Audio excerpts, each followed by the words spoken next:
This live presentation was produced in Ashland, Oregon by the Rogue Valley Metaphysical Library and Event Center. RVML relies on the support of our volunteers, members, and donors to organize and present these programs. For more information about this presentation, or to borrow, download, or purchase other recordings from our catalog, please visit our website at rvml.org.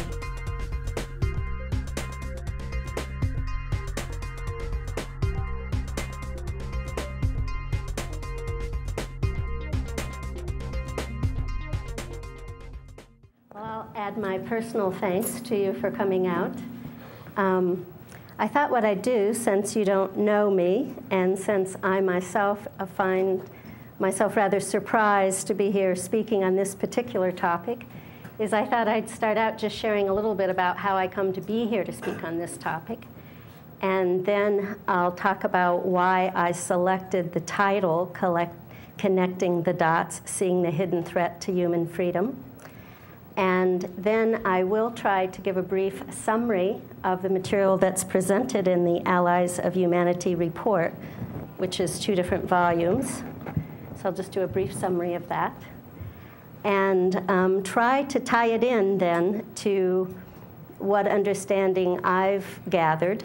And then we'll take a break and hopefully be able then through questions and answers to share in a more collective way. So how do I come to be here? I saw a speaker recently that called himself the reluctant healer, and I thought, well, I guess in a way I'm here as a reluctant spokesperson. I have been a student of the Steps to Knowledge program. Are any of you familiar with it? No, a few people, okay. Well, it's a study that is a step-by-step, you know, 1 step for each day of the year. That helps you access inner guidance. And I first ran across this material when it was first published back in the late 80s when I lived in Chicago, Illinois. So I became a student of that. And through my trust and repeated experience of seeing the benefit of that, when the Allies of Humanity material came out, I was open to considering its message. So it is something that I've paid attention to and been involved with for well over a decade, since the late 80s, I guess. Nonetheless, I've never spoken publicly on this particular topic, and it's one that I know, like, you know, the topic next week is ecstasy and immortality, and it's like, whoa, who wouldn't want to talk about ecstasy and immortality? Whereas the message I'm here to bring you, while I think it's a very important one, is a more sobering one. And the particular impetus I had, interestingly enough, was the new Steven Spielberg version of War of the Worlds came out. Did anyone go see it? So I went to see it. I'm a Steven Spielberg fan, and I went to see it. And when I came out, I just was like fed up. And I thought, this is so ridiculous, this is so absurd, that this is still one of the mainstream viewpoints that's being put out on this topic that is so important. So in a moment of feeling just the absurdity of it, I called Jordan and I said, hey, I'm in town. What if I give a talk on the Allies material? And he said, great. So I was committed. So that's how I come to be here to share this information. In terms of my own personal background, I've long been interested in what goes on the planet, and started out in life as a student activist, a social activist, and when I kind of saw the limitations of a strictly social political approach to the situation, I switched to a therapeutic, psychological, emotional work. And when I ran into the limits of that, I turned more to a spiritual perspective and practice. So I've spent many, many years on the spiritual, you know, involved in many different teachings and practices, as I'm sure many of you have.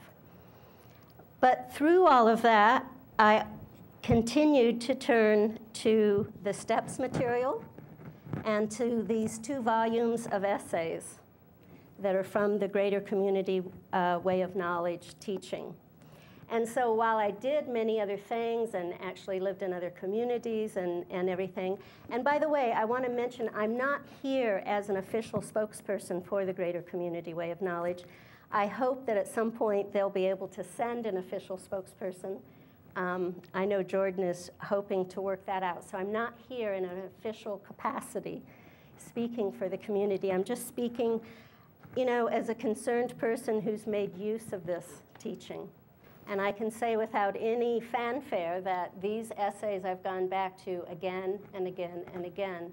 And while the language is very simple, the ideas and the depth of understanding that it opens up, I find continually useful. And I've never had anyone read this material and kind of go blank on me. Usually people read these and they go, oh yeah, that was really good. I never thought of it like that. So these, you know, kind of material I found easy to share with people.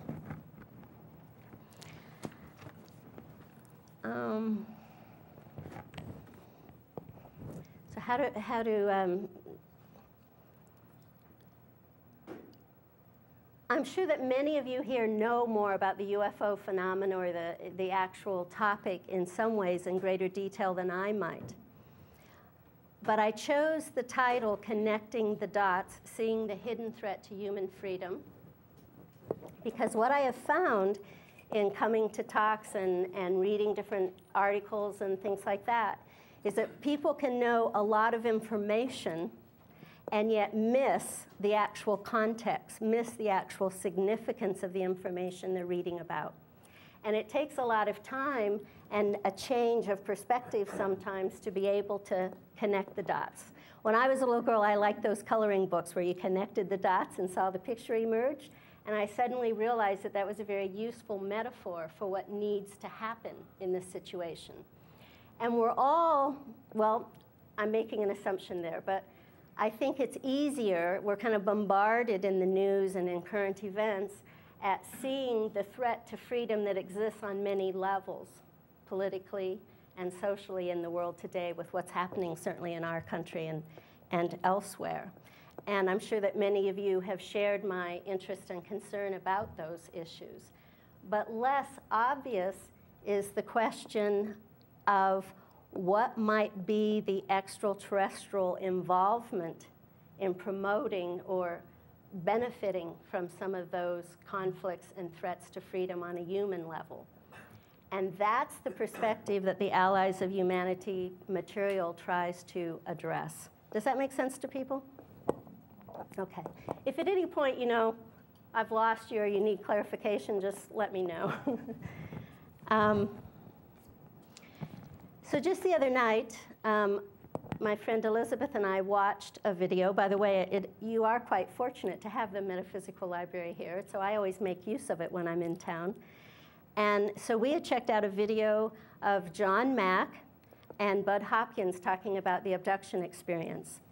So is anyone here, do you know who John Mack and Bud Hopkins are? Okay, most people seem to, but if you don't, John Mack was a Harvard professor of psychiatry who became involved in working with people who claimed to have been abducted. And when he was first called in to consult on the issue, his assumption was that anyone who thought they'd been abducted by aliens must be suffering from a delusion. So he went in thinking he would help them overcome their delusion. But in his working with well over 100 people that have claimed to have abduction experiences, he became convinced of the truth of their experience and their story. So he became a public spokesperson and advocate on this issue. And Harvard University was not happy about it, as you might imagine. They tried to get rid of him, but he had tenure, so he was able to keep his position. So he's someone that I have a lot of respect for and a lot of appreciation for his courage and his willingness to speak about a very unpopular topic. And Bud Hopkins is an artist who, through circumstances that I'm not really sure how they evolved, also has become involved for well over 25 years now, I think, working with people who have been abducted. So these are two men of tremendous courage and compassion and integrity whose work I admire and respect. And we watched a video of their dialogue. And they both agree on the phenomena itself, the fact that it's happening and how it's happening and the trauma that it causes people. And we can talk about that more at some point, although that's not my main message.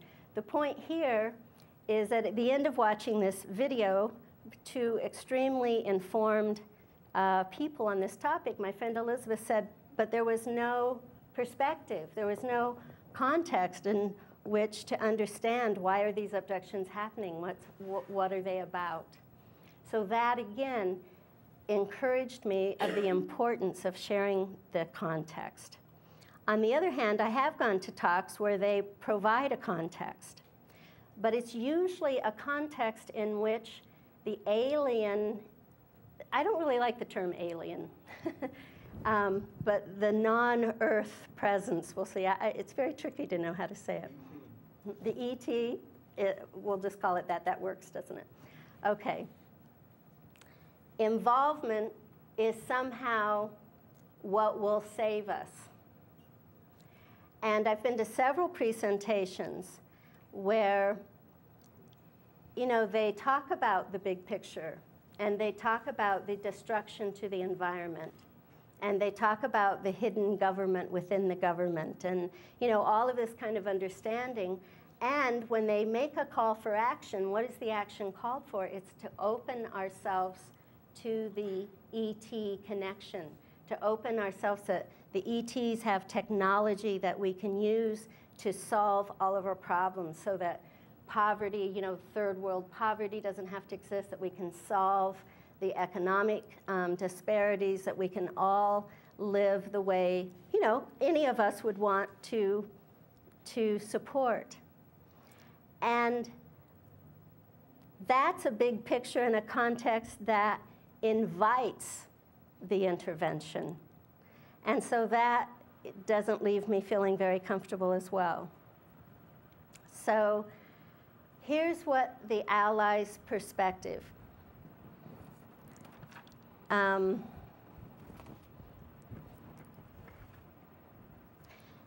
trying to think how to explain this.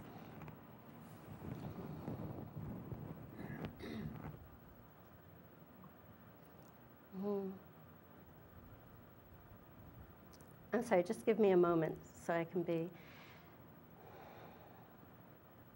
Okay, before I go into the Allies' perspective, I want to say a word about this steps to knowledge, because this is what I feel that I can advocate for so completely from my own experience. In the greater community way of teaching, when they use the word knowledge, I think it's somewhat unfortunate because it's not the way we typically think of knowledge. Knowledge is not information. It's not ideas. It's not beliefs. And in fact, in order to access knowledge, which is this spiritual presence within all of us, this spiritual mind, if you will, that simply knows without deliberation, without debate, but that inner knowing that at certain circumstances in your life has come forward, that is not controlled by the mind, that the mind can't quite package and control. That's what they mean with the word knowledge. And over again, the basic message, and certainly if nothing else comes through tonight, what I would want to advocate for is the need for we as human beings to be able to access this inner knowing. Because our bodies are vulnerable to control and manipulation. I think any of us have to know that. Our emotions are vulnerable to manipulation and roller coaster. Our minds are as well. And anyone who's ever sat down to meditate, you realize just, you know, you're humbled to see just how little control you have over the mind, just how little control you have over the momentum of thoughts. So it's pretty easy to see that in all of those areas, the level of help, the level of security, the level of trust isn't going to come from those places.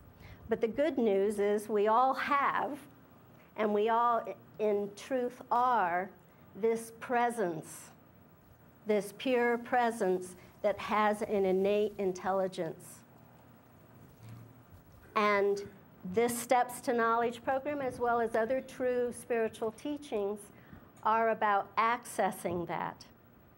And that's what this program's about, and that's, you know, what I believe is the one crucial solution to any possible situation we could be faced with, okay? So when I use the word knowledge, know that I'm not talking about ideas or beliefs. And in fact, in order to access true knowledge, you have to go beyond ideas and beliefs. And while I'm on this topic of the potential of how easily things can be manipulated otherwise, or just distorted through our conditioning, okay? We all know that people can easily be manipulated through fear, which is one of the reasons I believe that the continual round of bad news is generated all the time. It's like keep a level of fear and anxiety alive in the population, and it's easier to control people. That seems like an ABC, right? We know we can be manipulated through greed, whether it's a greed for goods, you know, privilege of material goods, but also greed for all sorts of other things, you know, recognition, all sorts of things that we can be manipulated through greed, through guilt or shame. There's all these qualities that we recognize that we need to go beyond. And most of us make that good-hearted attempt to go beyond them. I think it's very important in circles such as this to also look at how our very idealism and our very ideals can leave us vulnerable to manipulation, because that's an area we don't look at as clearly sometimes. So does that make sense to people? Should I elaborate on that a bit? Okay? Our idealism leaves us vulnerable, and that's why these speakers, you know, the first time I heard that kind of pitch that I mentioned before, I stood up and gave the guy standing, you know, along with a lot of other people, standing ovation, because the speaker played on every ideal that I hold dear. Now I'll get emotional. Love of the planet, wanting to see the environment protected, wanting to see people have adequate housing. All of those deepest ideals were played on, and then a false solution was offered in a way that made it seem attractive. And only later did I step back and go, no, wait. Can technology ever be the answer to our problems? I don't think technology is the problem. You know, I use technology. But is a technological innovation really going to change and address the world's problems? I don't think so. It's the consciousness that utilizes that technology. Any technology, think of all the labor-saving devices we have, and yet people are more busy and overwhelmed than ever before, it seems. So, you know, a lot of these things are obvious when you step back and look at them, but in the midst of a manipulation of ideas, they can all become intertwined in a way that we kind of lose our bearings and start going down a path that isn't really useful. So I think it's very, very important to realize that even our ideals and our idealism, we have to be willing to just sit in that deeper place of stillness and of quiet and learn to trust the knowing that comes from that. And to do that, you have to be aware of what are your biases in terms of your conditioning and what you most hope for or long for, because we all like, you know, Hollywood-type endings.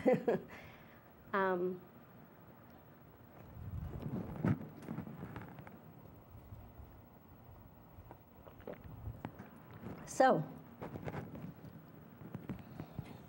what are the allies of humanity? Have you ever noticed in life that even when you want to connect the dots, you know, it's helpful in the coloring book because you have the numbers, and that helps. Sometimes you just have to get a different perspective of time or distance to really see something, you know. Sometimes you have to be up close to see it, but sometimes you need a perspective to see it. So if we accept the notion, which I do, that our world is preparing to enter into the greater community of worlds, that there is a visitation already occurring. There are extraterrestrial beings from outside our solar system. They're already visiting this planet. And that as our technological development continues, we'll be making forays and ability to do that. If you accept that notion, then obviously learning about that emergence into the greater community would become important. And yet we're here on Earth. And no matter how many books we read and talks we go to, we don't have that perspective of being kind of outside the planet, being able to observe what's happening. And that is how the Allies of Humanity report came to be made. What was understood is that there was an intervention happening that we weren't really in a position to be able to see or understand.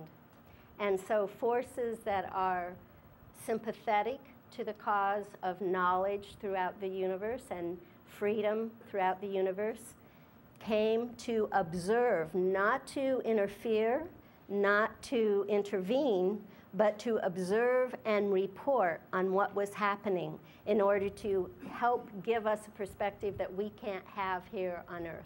That's the basic idea. Is there anyone here who's actually read any of the Allies material? So some people have, good.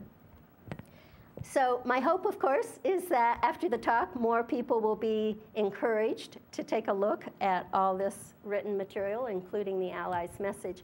But I'll give a brief summary of what I understand to be some of their basic ideas and perspective. And you can see that it's not, well, I won't say that. So first of all, it's that it's happening.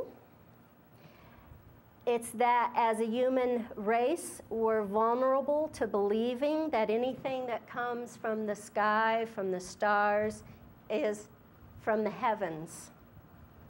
And therefore, there's a tendency, if you approach it with fear, to see it as demonic, or that there's going to be like War of the Worlds, a military takeover of some sort.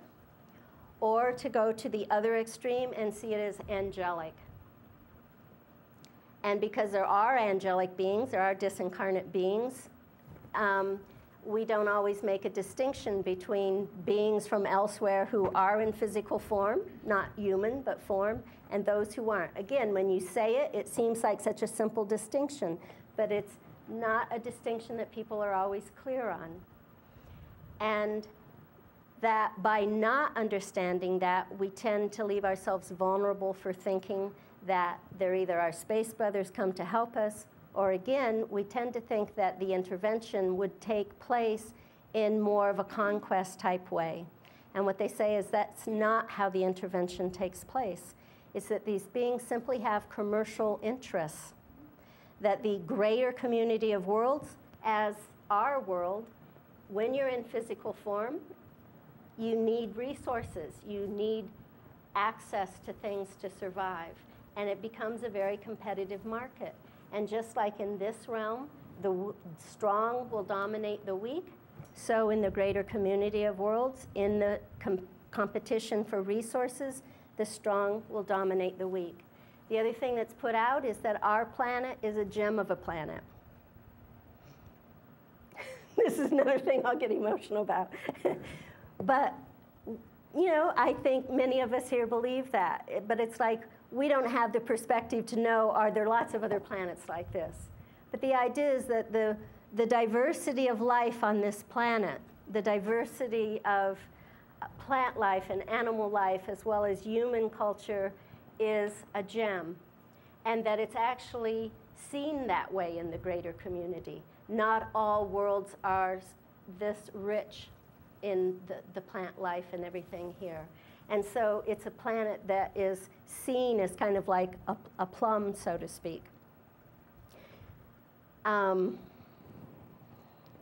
so that there are cultures that are spiritually advanced, but those that are spiritually advanced are not the ones that are going out on making trade missions, okay? That is not, a trade mission is just what it seems like. It's to gain advantage. And so the analogy I want to use here, because this is where we make a mistake on the one hand if we assume that these beings are just like us, because that would be kind of to be naive and anthropomorphic, right? And on the other hand, we're naive if we think that they don't have certain needs that we do by being in physical form, i.e. resources. And so this is where they say that if we look to our own history, if we look to our own current events, we can actually understand how they operate if we simply set aside our longing to be saved by an outside force, okay? And so the analogy I want to use here is the role of British colonialism in India. Because that's recent enough history that we know it. It's not remote, it's not hidden in myth. And at the same time, it's distant enough that we have some perspective on it, okay? So I'm going to share a little bit, just to refresh people's memory about Gandhi and his role of advocating for freedom, and then I'm going to make some correlations, okay? Are you with me on this? So Gandhi was actually born to parents who admired the English, saw the degree of poverty and suffering in India, and saw that the English were well organized and efficient and technologically more advanced. And they admired the English, and they sent Gandhi to England to be given an English education because they thought that's what would be wise. And so Gandhi learned English and actually became trained in the English legal system, and wanted to return to India in order to bring the benefits of England to India. Okay, that was his original motivation. And somewhere along the line, he evidently stopped off in South Africa and had his first rude awakening to the fact that English law and justice didn't always extend to people of dark color. And when he returned to India, he eventually became convinced that India had a right to their own freedom, that it didn't matter whether the English were more technologically developed and more efficient in how they governed things, that they didn't want British rule in India. And so Gandhi became an advocate for Indian independence. And he never demonized the English, but he made a very clear demarcation. This is our country, and we don't want you here. We don't want your rule here. And in terms of all the promises of their technology, how it was going to help the people of India, he started making very clear, what are the two things that when you think of Gandhi you remember? One of them is the famous march to the sea, right, for the salt, because the Indian culture had become dependent on the English for the import of salt.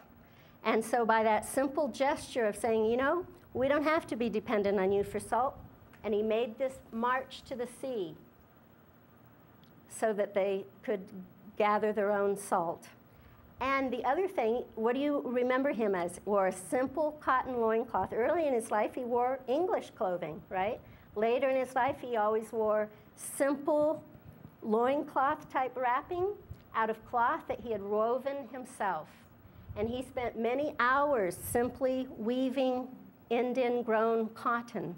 And he did that to say, yes, you can bring in textile mills, but they end up operating for your advantage, not for ours. What happened to the Indian population? We were cheap labor, okay? All of this is well known to us, right?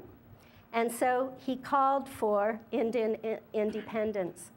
The analogy that the Allies encourage us to make is that we have a right to human sovereignty on this planet. Obviously, any beings who travel here have technology that exceeds our own. Okay, so technological superiority is conceded. But we already know technology is not the answer, and whether or not they're technologically superior, we have a right as human beings on this planet to have sovereignty on our home planet. Okay, so there's one analogy. The other is the importance of self-reliance. Yes, they can bring in textile mills, but lo and behold, it really doesn't benefit the local people. And the analogy that the Allies say is that that's what the intervention is here, is about. It's about commercial interests. It's about using the resources of the planet and using the resources of humanity for labor. So it's more like, it's not like War of the Worlds, it's more like, if it's like any movie, it's maybe a little more like Matrix, okay? If you remember the Matrix, that the intervention is a hidden one, and it's one where they're interested in using the resources of the planet and the resources of human beings through the labor force, okay? That's another analogy. The analogy also extends then to the need to protect the natural environment here.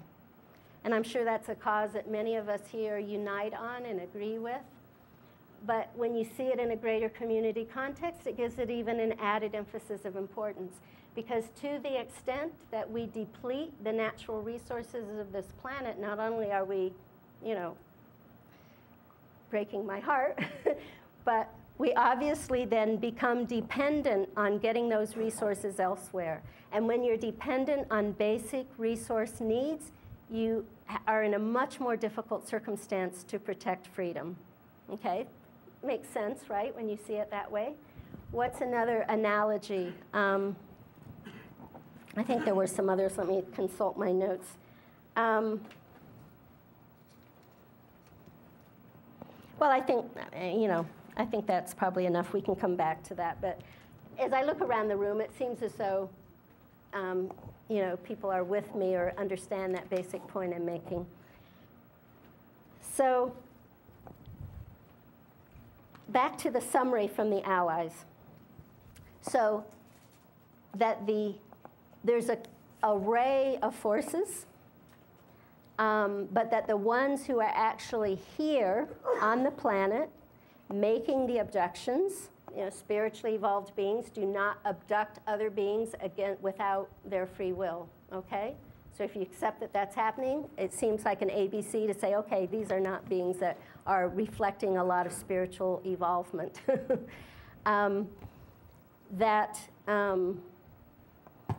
That the intervention will not be an open military takeover, that it's of a more subtle commercial kind, okay? And that the intervention, they emphasize 4 different areas. One is that people in government and people in, you know, positions of power and influence on this planet have already been approached by the ETs and offered deals, again, with the motivation of power and technology being offered, okay? So that's one area of intervention, that a lot of the beings that are here on trade missions are what the Allies call collectives, and they understand hierarchy. They understand fitting within a hierarchy and seeking out who's at the top of the hierarchy, and so they have sought out people that they see have power and authority in the hierarchy here on the planet. So that's one area of the intervention. Another is through the mental environment. And so what they say is that these, they have set up hidden bases, various places on the planet, many of them underground, even under the ocean, because they say many beings on other planets in other parts of the galaxy do not dwell on the surface as we do, but that many cultures are underground cultures, and so many of these beings, and they can't necessarily easily survive in our atmosphere. And so many of them have hidden bases, often underground, but situated in near various locations where they can then manipulate the mental environment. And just as an aside, you know, we have obviously some beginning understanding of that. That's what mass advertising is. These companies wouldn't spend the tens of millions of dollars on advertising without getting some return on their investment. So, you know, we have that functioning on this planet already. But the extent of the sophistication of that manipulation evidently can become greatly advanced from what we currently understand. And one example, kind of a cute example in a way, in a positive sense, is in the Star Wars movies, you know how the Jedi Knights have the ability to like walk past a guard and just get the guard not to notice them? And when you read about people who believe they've been abducted, amnesia from the experience is a part of it, or they report that when they're in fear and trauma that these beings can put their hand over their head and suddenly they feel this sense of love or peace or something that goes away later. So you see that the indication is the potential for that kind of manipulation. And in the Steps to Knowledge program, as you work with it over time, this is going to seem like a sidetrack, but I think this struck me one time. We, as a student of the Steps to Knowledge, one of the things you're encouraged to do eventually is to check in with what they call the 4 legs that offer stability in life. And those 4 legs, one is your spiritual practice, one is your health, one is your relationships, and one is your career and providership. And what they say, which is true, that mostly people in life pay attention to 1 or 2 of those. So you see people who throw everything into their career and they sacrifice their relationships and their health and they don't even consider spiritual practice. Or you see people who get into their spiritual practice and they sacrifice their career and providership and they're, you know, usually in life it's a lot if you can handle 1 or 2 of those legs. And yet part of the practice is to pay attention to all 4 because that's what gives stability, just like it gives this table stability. So you're asked to check in inwardly. Is there anything I need to know about my health? Is there anything I need to know about my relationships? Is there, you know, and you pay attention and you try not to be like a star in any of those areas, but at least to manage each of those 4 areas. So that's a lot to handle, right? And I read one time in reading one of the essays that said, that's 50% of the practice. The other 50% in the greater community is learning about the mental environment. So there's a tremendous emphasis put on the importance of learning about the mental environment. How are you affected when you go into this place? How are you affected when you're with these people? And in my life experience, having been a part of many different groups, I can say that you go to one group and people use a certain lingo, and lo and behold, people start to have similar experiences, and those experiences seem very self-validating. But then you go to another group, and they have a different lingo and a different viewpoint, and pretty soon, people start having those experiences. And so you do start to realize that the mental environment that we create is very powerful for good and for bad, just like technology. It's how it's used. But it's very useful to start to pay attention. How do I feel when I'm with this person? How do I feel when I'm, you know, when you open a book, you're entering into the mental environment of that book. And so it's useful to start paying attention to that and learning about it. Learning, I know, I talked to someone and they said Nick Begich is going to be coming here to speak this fall. And I really encourage all of you to go to hear him. But, you know, I heard him speak on the HARP technology, which when you start to read about how they're trying to develop mind control on this planet and then entertain the understanding that in the greater community, that is where the power is. It's not through tanks and guns. It's through the ability to manipulate through the mental environment. And so there's a tremendous need for we as human beings, as we emerge into the greater community, to start to develop a little more savvy, a little more awareness, a little more understanding of the mental environment in order to be aware and support our freedom and our sovereignty here. Okay? Does that make sense? So I thought I'd share that because it's like when I read, ooh, 50% of that, it's like, it was kind of a wake-up call. So that's another area of intervention, is manipulation through the mental environment. The third area that they point to is what they call is the manipulation of our religious and spiritual values. And this is an area, of course, given that I've been on the spiritual path for many years, is important to me and one that I feel I can speak to.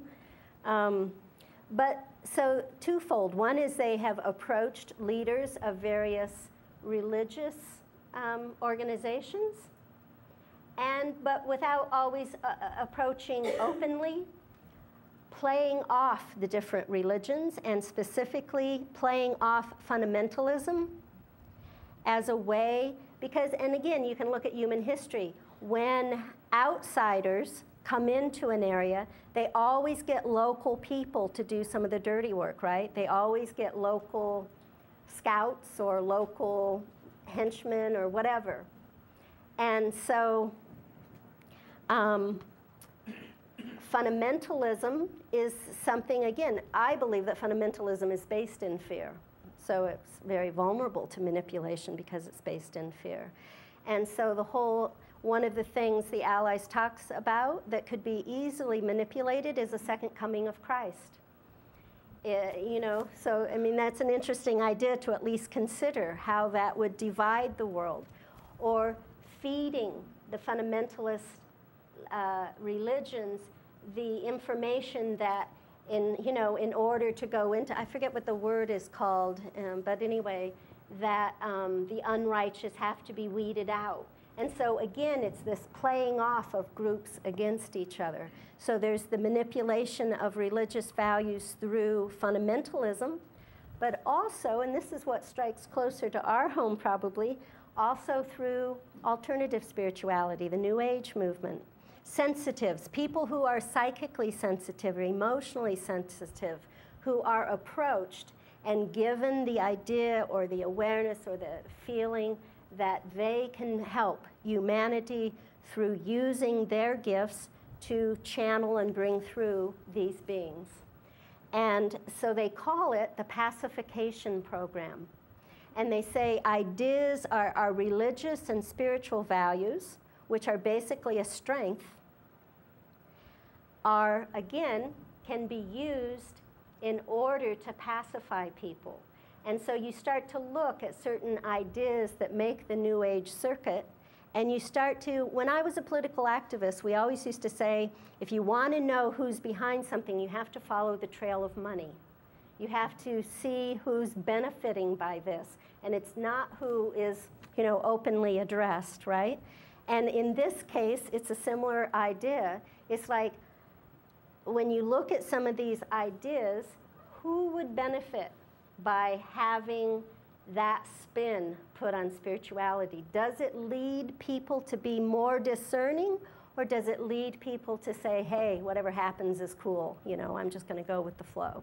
Do you see how even things that are true can easily be spun in such a way that they become not true, and in fact quite dangerous if you start to see the possibility of this, what they call pacification program, okay? So again, these are ideas I'm sharing, hoping that people will look at your own life experience and understanding. And the fourth area they talk about is genetic interbreeding. And this would get into the abduction experience, where oftentimes people are shown babies that they understand to be, part theirs, part ET type thing. And, it's an area that brings up a lot of discomfort and anxiety for people to address, but that is the fourth area that they say the intervention is occurring through, and that part of it is done because, again, they can't live in our atmosphere, but through genetic interbreeding, they'll be able to develop the ability to, live more easily on the planet, and also have humans that are also very directly allied with their interest. So, okay, that's a lot. How are we doing for time? Should I look? We've got 5 minutes? Okay. Could you tell us who the allies are and how you receive this information? Well, I don't have names or planets for any of these beings, but what they said about themselves is that in this teaching, the angelic beings are often referred to as the unseen ones, the ones that are disincarnate, who are spiritually advanced and are very much helping us as well as other beings, and that they were asked by the unseen ones to come and that they are beings who their planet already went through this threshold that our planet is now going through. So they've had their experience on their planet, and out of a commitment to knowledge and freedom, they were willing to come at great risk. They took up a place in our solar system where they could observe what was happening on the planet, and through the help of the unseen ones, they communicated through Marshall Summers, who is the man who channeled or transcribed the greater community teaching. Does that answer it? Okay. Thanks. So let me just check my notes in terms of wrapping things up. Well, I hope there's, I'm sure there's a lot we'll get into through the questions and answers. The one last thing I'll mention is we have here, we were hoping to have enough to hand out to everyone. If we don't have enough for everyone who's interested, we'll make a commitment to get copies made. But this is something that Jordan always has posted up in the back room, I understand. If you haven't read it, I hope that you will. It's called The Declaration of Human Sovereignty. And I mentioned in the little blurb I wrote for the flyer the importance of learning about the rules of engagement. Because this is not about being anti-anything, right? This is promoting unity and intelligent involvement as we emerge into the greater community, and maintaining human freedom within that, but in a way of participating in a greater realm of life while we're hopefully cultivating this spiritual knowing within. And so this is a declaration that was written because what the Allies say is that there are rules of engagement that are observed in our galaxy, but that because we're the new kids on the block, so to speak, we don't know about those rules of engagement. And one of them is that the inhabitants of any planet are considered to have sovereignty over their planet, and that other beings are supposed to approach only if invited. But if we do not object to beings coming, the picture presented, or the presumption, is that they are invited. And so to understand the rules of engagement simply means to, again, be intelligent and start to learn about how does it work to be involved. And so I find this a very useful document. We're not going to have time to read the whole thing here, although maybe I'll read some excerpts if people are interested.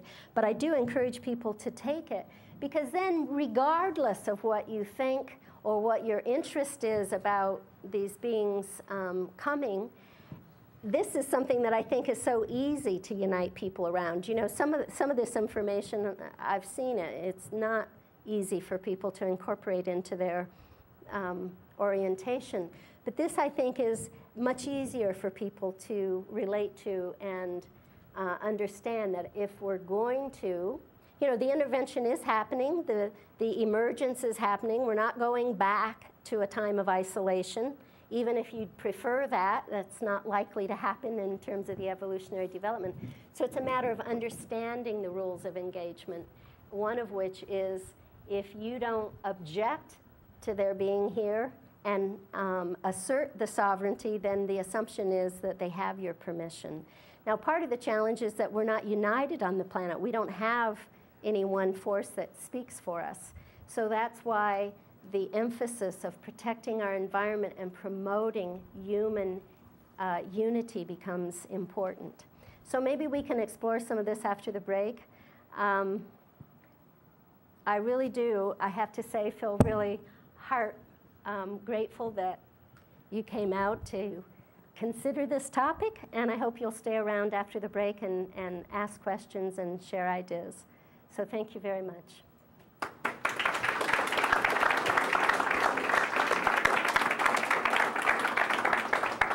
From the book Gods of Eden by William Bramley, who I heard speak here a few weeks ago. And he does address the question of the extraterrestrial involvement on the problems that we're facing. And he's addressing kind of the divide and rule technique. So he says, breeding conflict between people can be an effective tool for maintaining social and political control over a populace. For the technique to be effective, the instigator must do the following. 1, erect conflicts and issues which will cause people to fight among themselves rather than against the perpetrator. 2, to remain hidden from view as the true instigator of the conflicts. 3, to lend support to all the warring parties. And 4, thus be viewed as the benevolent source which can solve the conflicts. So I just throw that out as, you know, interesting to keep that in mind in terms of when you're trying to look for the hidden dynamics of what's going on. Yeah, it sounds like an arms wholesaler. It sounds like what? An arms wholesaler. Yeah, right. Now, I'm sure we could see many levels of operation of it. So yes. Is there a competitiveness and a warring between ETs and being present? Okay, that reminds me, if possible, when you ask your question, they'd like you to use a microphone, so because they make a tape of this. And if not, so the question is there a competition and rivalry between the ETs? Is that it? Yes. From my understanding, yes. There are many, many, many different ETs, and they have competing interests, yes. That basically the idea is that in the physical realm, the competition for resources is always quite intense. Hi, I really appreciate your presentation. Thank you. And I'm open to the possibility, if not probability, of all of those things that you spoke about. Indeed, as Zacharias Sitchin, when he talked about the Anunnaki coming down here, he talked about they're coming to mine us for gold, not the way we use it, but other ways. Mm-hmm. My question revolves around this. I have heard so much channeling and so many stories and so many viewpoints, all of which can be as valid as the next one. So I always start off with, I don't know. Mm-hmm. But I'm inclined to think that most of them are valid for the person experiencing them. But you could look and listen to them, whether it's David Jacobs talking about we're all going to die tomorrow, or John Mack saying it's all projections of our future, and take your choice. Within that context, really of not knowing, but even if you don't know any of this, you just have to look around this world to know there's a transformation happening very clearly, that we are at the epitome of history. How do you put this within the context of what I just said? Well, what comes up for me in response to that is the importance of knowledge, or the importance to this inner work in terms of the spiritual presence, the beingness with its own innate intelligence.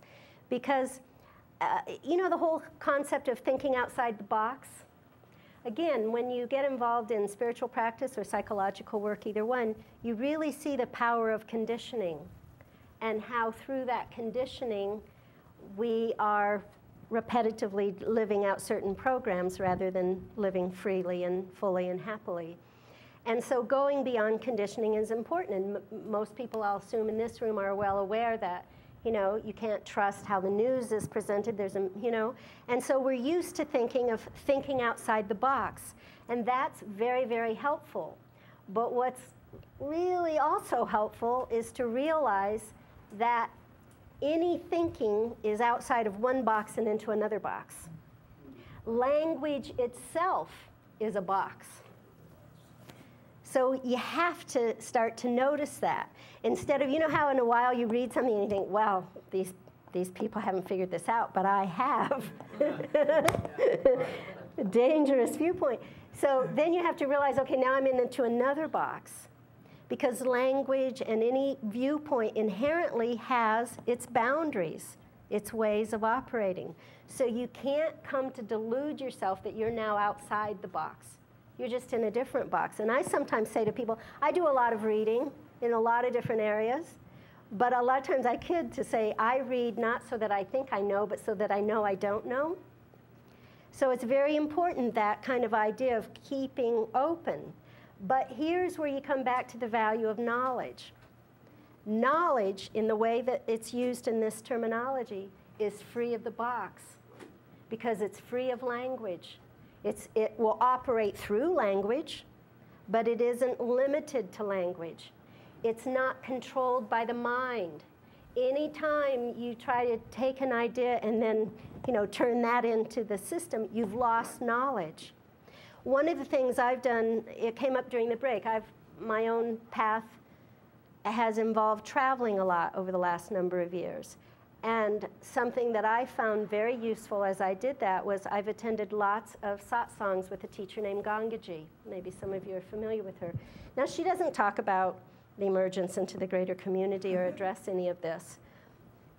But the value is to be with someone who really knows and exemplifies and brings your awareness again and again to the way in which the mind tries to tie down truth, and then just come back to that beingness that is free, is already free, and already has this innate intelligence that will come to the fore. And this teaching, the greater community teaching, is absolutely consistent with that, is absolutely consistent with all of the, germinal truth represented in all the various spiritual traditions, but with the added benefit or with the added emphasis of preparing to enter into the greater community of worlds and addressing the importance of learning about the mental environment. Things that I consider very important that aren't addressed in other places. But the value of being in a place where over and over again you're simply returned to the presence, to the beingness, to knowledge, is very, very helpful. And that is truly free of the box. That's what works for me. And that can't be contained in any box. And that will shed its light on any situation. And that's why, as I said before, if nothing else, there's a lot of different things I'd like to see out of this gathering, I'd be thrilled if people read the Allies material, if people read the essays, people wanted to have a follow-up meeting to talk about it after they read it. I'd be thrilled if anyone wanted to make donations to send to Boulder to support a very dedicated group of people there who work very hard at publishing and disseminating this information on a very limited budget. Those are all things I'd love to see come out of this. But the most important thing to me is if we can clarify and support one another in love of the planet, love of freedom, love of truth, and supporting one another to come from this inner knowing, to support one another in that, and out of that, we will be shown. One of the things that drew me to this teaching early on was the fact that true happiness in the physical realm, because, the beingness we are is innately happy regardless of what conditions are. Conditions are good, it's happy. Conditions are bad, it's happy. That's one reason it's great to access that, because it gives you a happiness and a contentment and a peace that, as the Bible says, passeth all understanding, isn't tied to how things are going. But nonetheless, that intelligence operates in a world that's constantly changing. And what it says is in that, our souls have taken incarnation on this planet at this time with a purpose. And that lasting happiness here in this realm is through fulfilling that purpose. And that can't come from an idea of what you think is good. That comes from this inner knowing. And that it's important for all of us to show up, not to count on beings from elsewhere to come here and save us, but for us, for humanity moved out of love for one another, out of love for knowledge and for truth, to pay attention to that and be willing to do what it counts, do whatever it is that will fulfill our purpose for being here. And I always resonated with that. I grew up in Iowa, and I remember I grew up in a, like many of us, crazy family, small town in Iowa. And I remember I would go out. I had the advantage of being out in a rural area where I could really see the stars.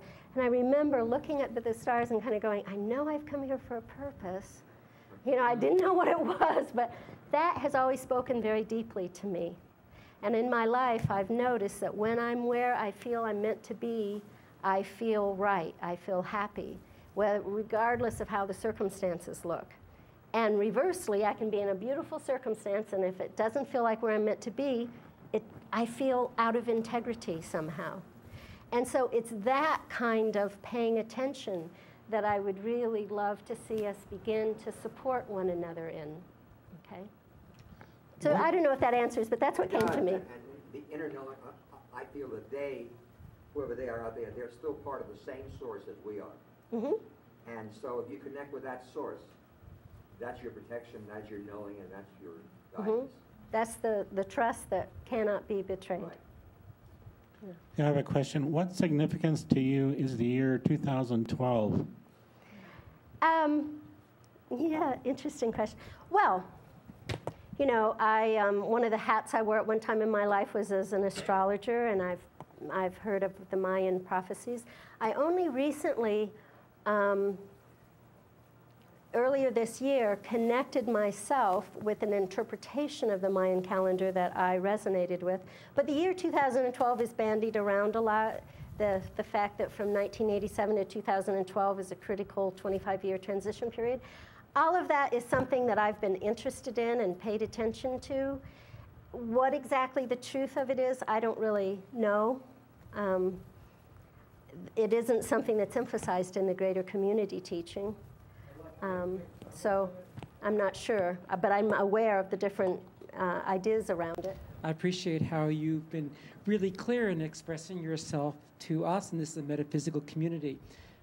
But the question that lies within me is often with me when I read this material or hear other similar material, and that's how to express this truth to people outside the metaphysical community.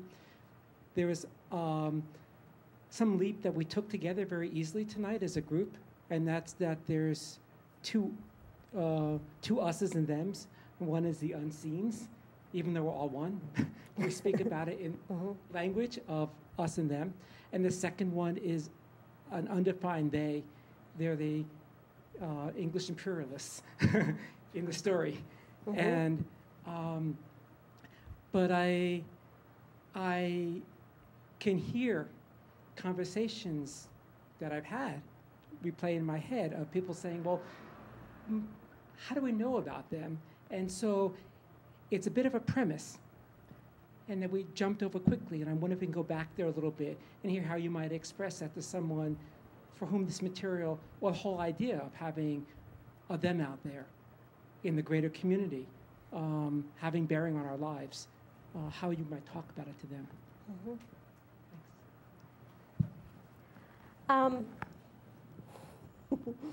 Well, I guess we're all on a learning curve on that. So I'll just share some things that come to me. In the greater community teaching, there is an emphasis put on learning discernment and discretion. And so it isn't considered that you just would talk about this to anyone necessarily, although everyone needs to hear it, you know. But there is a need for discernment and discretion, which aren't values that are often emphasized or talked about in spiritual circles, but it's one that's emphasized in this program. But it is a message that people need to hear, and it's interesting because when they do surveys of the American population, over 50% of the American population, when surveyed, say that they believe in UFOs. So it's not something that, you know, there is a body of some openness to it, and yet paradoxically, there has been this atmosphere created that if you talk about it, you're kind of on the level of National Enquirer. I mean, here in Ashland, I think largely because of the Metaphysical Library and because of maybe the types of people that are attracted in here, you have a larger pool of people that are open to it than maybe I would meet in my hometown of Creston, Iowa. But nonetheless, there are people who are aware, and I guess we work twofold. One is not the majority of, we don't need a majority of people that are accessing knowledge. We need enough. We need a critical minimum, let's say. So that's one thing. It doesn't take the majority. It just takes a critical minimum. But the other thing is, you know, that whole idea of planting seeds, that you share certain things and maybe people are going to, you know, their eyes are going to glaze over. Or I was even teasing, my friend Elizabeth is here, and she said she's doing some house remodeling, and so the guy who's doing the the contractor was there, and she said to him, "Oh, Ishar's giving a talk." And I was like, "Oh, okay, don't mention that to Mike, you know." But, you know, she had. And so in joking, I told him the title of the talk, Connecting the Dots, you know, Seeing the Hidden Threat to Human Freedom. And I made a joke, and I said, well, I'm hoping that I'll actually connect some dots and not just look dotty. And, you know, that was my own concern, you know, of even addressing this, because over the years, I have broached this with people, and I've seen people, you know how you can tell people have just checked out? And I tell you, that's why I feel so gratified when I looked around the room tonight. It was like, people aren't checking out. People are here, you know, and it's so wonderful to look in someone's eyes and realize that, you know, for however they're reacting, they haven't just checked out, which I do get that response sometimes. So, you know, we just do what we can do, I guess. You know, this for me is my first time of speaking publicly on it. And, you know, whether I'll do that again, we'll wait and see. But I'm just learning as I go. Mm-hmm. Thank you. Can you be more specific about what kinds of human labor and material resources the ETs want? And if they are so powerful and advanced technologically, why don't they just take what they want? Why do they resort to all this manipulation? Well, part of that, I mean, again, now this is, you know, I don't consider this area my strength, but I'll do my best, okay? From what I understand from reading the material is that there are rules of engagement in the galaxy. And so openly taking over another planet is not really considered good protocol, okay? So open warfare and open military conquest or those kind of things are mitigated against. And that's why the idea that is we understand that if we simply object to their presence, that in and of itself sends a different message out to the greater community than what is happening now, which is that it looks like we're complying, okay? The other thing, you know, I've wondered, there's evidence that there was, you know, involvement for centuries, right? Maybe forever, you know? So what is significant about it now? And what they say is that, yes, there has been involvement all along, but that it was at the end of World War II when we set off the atomic bomb that a threshold was passed, because that reached a certain technological advance on our part. And then all the infrastructure that makes it more possible for an intervention to take place also is now in place on the planet compared to how it was, you know, centuries before.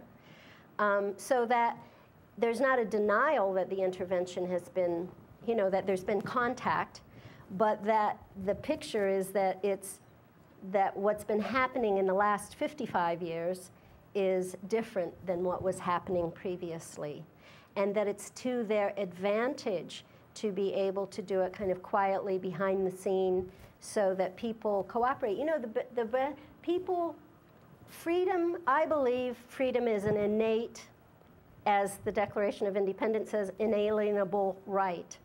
And I'm a movie fan. I remember seeing the movie Amistad. And if you remember that, when John Quincy Adams is making his summary statement to the Supreme Court arguing for the freedom of these captured slaves, he says freedom is an inalienable right, and one of the ways you know that is the extent to which people will go to recover their freedom when it's lost. When people know that their freedom is getting lost, they're more likely to resist. But when the freedom is lost in a way that isn't so open, when many Americans still believe, you know, that this is a free country, then that's the way, you know what I mean? That's the cloak, right? That's the best cloak to have. And that's why, again, spiritually, then, the whole commitment to understanding your own conditioning and understanding that true beingness is what's free of that conditioning becomes so important, you know, because there's levels or degrees of freedom, obviously. So does that make sense to why they're not just coming in militarily, taking over? And what do they want specifically? In terms of resources. The question is, what is it they want from us? From what I understand, they want the resources of the planet. And again, you know, another implication from that analogy I tried to use of the English colonialism in India is many of the English believed in what they were doing. And they say that many of the beings that are here really believe that they can do a better job taking care of the planet than we can. And so again, you know, there can be this intention or belief, and the value of protecting one's environment on the planet is a value that is upheld in the galaxy because people, beings understand the importance of that. So to the extent that we continue to destroy the environment, their justification for thinking, okay, we'll go in and do a better job and we'll take advantage of it, you know, is strong. So one is the actual richness and diversity of the life here. That's one thing. One thing that is mentioned, they don't make a big deal of this, but as long as you've asked the question, I'll mention it. They say that the Earth was used as a depository for certain secret, sacred objects that are actually buried in depositories in the Earth, and that there's also interest in the Earth because of that. So for what it's worth, that's one thing that's mentioned. The other thing is, again, getting the labor pool. You know, very similar, I suppose, to the Matrix movie, or again, to the analogy of British colonialism or other corporations going abroad in search for cheap labor, getting, you know, people to do the work. Another thing, which is really, you know, something that just seems too horrific to consider, but we all know if you look at human history that just because it's horrific doesn't mean it can't be happening. One of the things they say in the second report, you know, they say that there are tens of thousands of missing persons and children. Now, we all know there's missing persons, you know, and some people are abducted and returned. But I remember being in England. In England, they have a lot of charity shops. And they'll be for, you know, the Cancer Society or whatever. And I was in Bristol, and they had a charity shop for missing persons. And it was an eye-opener to me, because usually, you know, you go to a rest area and you see a picture of missing children, and you have that moment of feeling, you know, compassion for the families involved. But you don't really ever hear or stop to think how many people and children are missing. And the Allies say that in hearing government transmissions and reports that on the planet, tens of thousands of people and specifically children are missing. And what they say, which is again horrific to consider, but since you raised the question, they say that actually our blood and plasma, that actually some people are taken and sold for their parts, so to speak, that actually, you know, that they're interested in the genetic material and plasma and everything. So again, that would not be all beings. I'm not trying to promote a viewpoint of, you know, anti-ETs. But just like we work with cattle and we do testing on animals, some of them have that approach to us, evidently. So for what it's worth, since that's in the report, I'll mention that. So again, all of this always returns me to the need to cultivate knowledge, to cultivate that inner knowing that can discern in any situation. But, you know, think about, I mean, we all know now, you know, think about people when the first reports were coming out about the concentration camps. There are just certain things you don't want to entertain. And they know that that information is in that category. But that is at least their report of one thing that is happening. So there's a whole range of things. Do you have something you want to add, Jordan? Yes. Okay.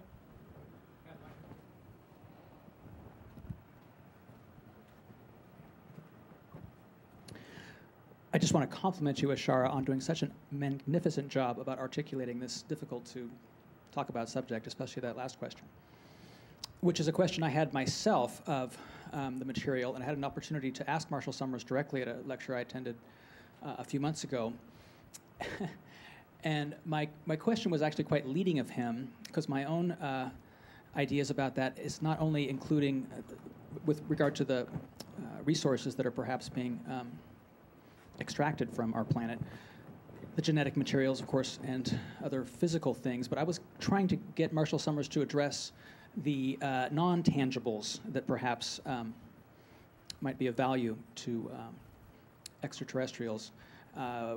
Specifically, in my own thinking about this, as it relates to how researcher and author David Icke speaks of, the fear and the emotional commodities, perhaps, that might be of value for whatever reason. That would be very difficult to us to understand, but I think that's... Oh, and I couldn't quite get Marshall Summers, who again is the channel for this material, to answer that in a way that really left me with a feeling of certainty about that particular element of it. But I actually had a question that I wanted to ask on my own and kind of paraphrase somebody else who asked me this question during the break, which I didn't have an answer to, and I think that you might, Ashara.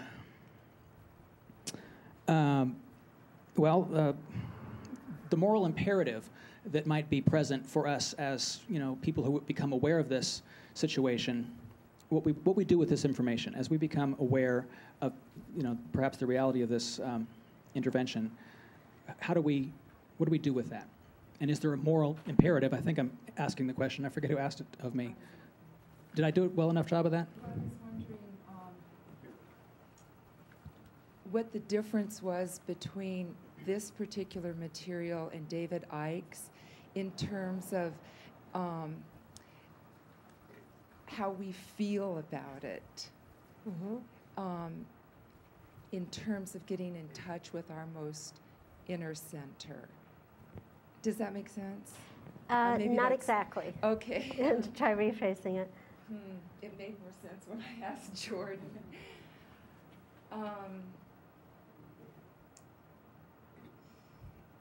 I think he asked it more or less correctly.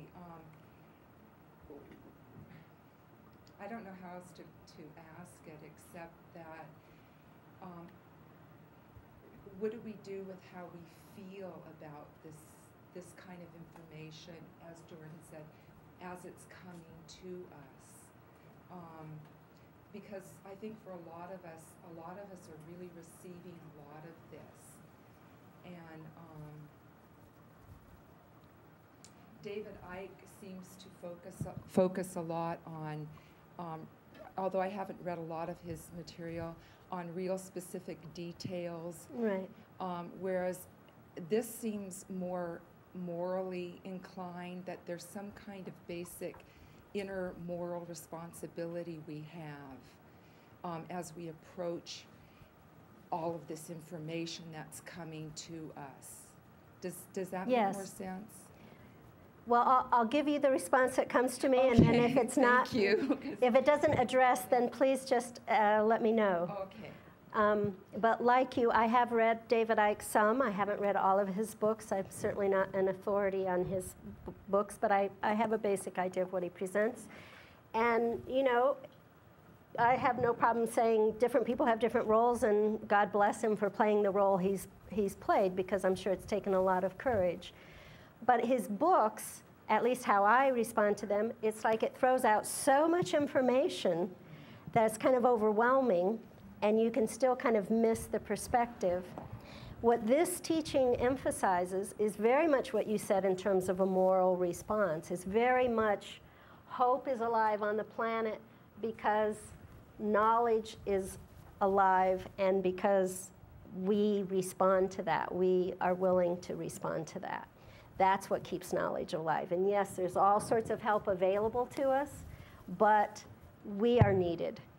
It's not at all about waiting to be saved. It's very much about our own integrity, our own responsibility, our own response, okay? And what they emphasize, even when you read the material, is it's almost like Too much information is not useful. What you need isn't so much information as a perspective and a practice or a way to access truth for yourself. And that's what I think this material is brilliant at. The Allies material doesn't overwhelm you with a massive detail, but it does give you a framework to at least consider and at least start paying attention and learning for yourself. Does this resonate, you know? And the Steps to Knowledge program itself, and with the body of written material that supports it, but this actual Steps to Knowledge practice is just that. It's a practice. It's a way to work with cultivating that openness to knowledge and learning about the mental environment both. And so that's what's really, you know, it's kind of like it's easy to have questions and think you just want answers, but no answer alone really satisfies. What satisfies is access to the truth. Again, language itself is a box, and language itself, even to talk about inner and outer, is already in the realm of duality, you know. But one of the things I've liked to say over the years when I was, you know, teaching on other spiritual topics is I'd say any truth that can be expressed is paradoxical. And so it's useful once you express it one way to look at the other side of the paradox, okay? So when we're talking about that inner and outer, I would say the good news is it's both. You know, the really good news is it's both. And for years, even before I was aware of the intervention, just being aware of the political and economic situation on the planet, for years I said, you know, my basis for hopefulness or trust is that we have unseen help, you know what I mean? And that I believe that the core of all of us is good and is wanting goodness, no matter how distorted that gets, and it gets very distorted, as we all know. And so that's what, you know, I've put my trust in for a long time. And that continues to be. So I think there are many beings, incarnate and disincarnate, where we have help. I've been helped tonight by all of you. You know, I can't tell you how much it's warmed my heart that so many people came, that you stayed present, that you've shared. That's helped me, so we can give one another help in that way. And it's the beingness, again, this inner knowing. That's what, you know, Veronica, the woman who came, but she's left, but she said to me, well, aren't you an optimist? And I'm like, yeah, I think I am an optimist. But when you're playing with the realm of duality, I think it's also useful to be a realist. And I've studied history enough and studied current events enough that I know the unthinkable can and does happen and is happening. And so this access to spiritual truth and wisdom is not to turn us into, you know, being pacified. But when you truly have that sense of freedom, you know, one of the few impulses that's left is to awaken all other beings to this same freedom, you know, and then to be willing to take a look at what are the forces in operation that limit that. And what it is for each person. I mean, there are so many good causes that we could all be involved with. You know, for myself, I have to tell you, I've done my best to follow inner guidance. It has taken me on a path I never would have dreamt up for myself. Never. Never. And I've struggled with it, you know, and a lot of it is because it hasn't looked like service to me. You know, and here I'm a person that reached this point, I said, you know, I'm willing, just show me, you know, give my life to this service, and what I've been led to do doesn't often look like service. So, you know, I don't have those kind of answers for people, you know, but what I do have is the great joy and willingness to try to share perspective and share that we all have this place of truth, but it does, you know, it takes going beyond fear, going beyond the mind, going beyond idealism, all those things that we've already talked about. Well, the last thing I did today before coming here was I went to Lithia Creek and took a walk. Because I was a little nervous. I enjoy public speaking. I'm not nervous about speaking, but I have to admit I was nervous about speaking on this particular topic. And for me, going and walking at Lithia Creek is always good for my body, mind, and soul, but it's also, it's like, or even when Jordan said he could bring a plant out, it's like, for me, it's like that immersion in nature, that immersion in the natural world, and that immersion in seeing other human beings that are there playing and enjoying the park. It's like, yes, you know, then my love for the planet, for people, then, you know, that's more important than any fear that would hold me back. And that's what we all have to keep coming back to. And promoting the unity on you know, amongst tolerance, cooperation, the fact that it's one planet, one people, we survive or sink together. You know, there isn't any place you can go. You can't escape to Canada. You can't escape to Costa Rica. You can go there, but if you think you're escaping the situation on the planet, think again. So it really is a time for human unity and cooperation and just, you know, promoting that. And it's like, you know, it's like the Carlos Castaneda book. You know, it's like as a spiritual warrior, you do that, and if it works, it works, and if it doesn't, it doesn't, but your impeccability is in your own gesture. You know, in terms of response, because it is kind of, okay, what do you do? Sharing the awareness is always key, so sharing the awareness is important, and sharing it person to person, you know, on that basis of trust. That's why it's important to me that Jordan was willing to speak publicly that he appreciated this teaching, because you know Jordan, or more of you know Jordan than you know me. So it's that kind of where there's a basis of trust with people. That, all of that can do a lot, you know. In terms of when you said we can't expect external help, see, there is help. There's tremendous help. Even these allies being willing to submit this report, if, you know, if you accept that, they did at risk to themselves. They did to help us, to give us a perspective that they knew we couldn't get otherwise. So there is external help, but it's that true help, the help where they say, oh, look at all these problems on your planet and you're making a muck of it, but we have the technology, just open to us, invite us in, and we'll take care of it. That's the help I'm saying is dangerous. But there is help. But true spiritual help, does a true spiritual teacher or those who are truly spiritually wise, they help through sharing the presence, through sharing, staying centered and emanating that presence, that stillness, and helping other people be drawn to that. And they share their wisdom, their perspective, and they call on us then to respond, to embody it ourselves. And so that's where it's both. It's that, yes, we'll be given help, but it's not the help that turns us into children or passive or dependent position. It's a help that calls on our integrity and response. That's the true help. Maybe, you know, in those moments we wish someone could just wave a fairy wand and make it all be better. But the true help is a help that puts us in a position of self-reliance in terms of that. Does that make sense? This beingness is not limited to time or space. So as we, you know, cultivate that, we are both helped by and are helping that force everywhere. So I, again, thank you so much for coming. They're giving me the wrap-up sign. There's the possibility, Jordan and I have discussed the possibility of using this facility for some Monday night get-togethers, either if there are people who are interested in practicing the Steps to Knowledge program and having a group that they would come and meet with occasionally. That's one possibility that could come out of this. We could have a discussion group for the Allies material after more people have a chance to read it and use this facility. That's another possibility. If anyone, I see all the copies of the Declaration of Human Sovereignty went, so that's great. If anyone didn't get a copy and wants a copy, just let us know and we'll make sure you get a copy.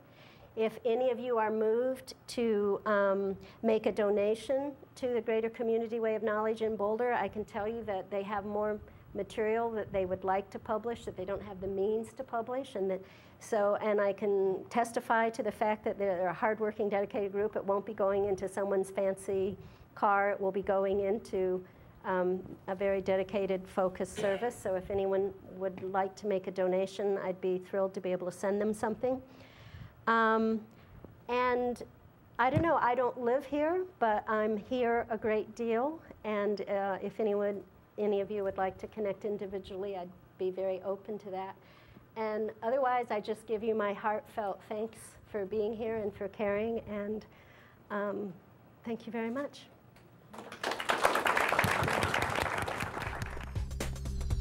RVML Resource Center is a volunteer-operated federal 501c3 tax-exempt nonprofit organization. RVML is dedicated to providing easy access to a comprehensive collection of information on a variety of metaphysical, spiritual, and personal development subjects. RVML accepts and appreciates all donations. Material and monetary contributions are fully tax-deductible. This recording is not copyrighted, and permission is granted to broadcast, exhibit, or duplicate all or part of this program for non-commercial educational purposes. This live presentation was organized and presented by the Rogue Valley Metaphysical Library and Event Center. For more information, please visit rvml.org.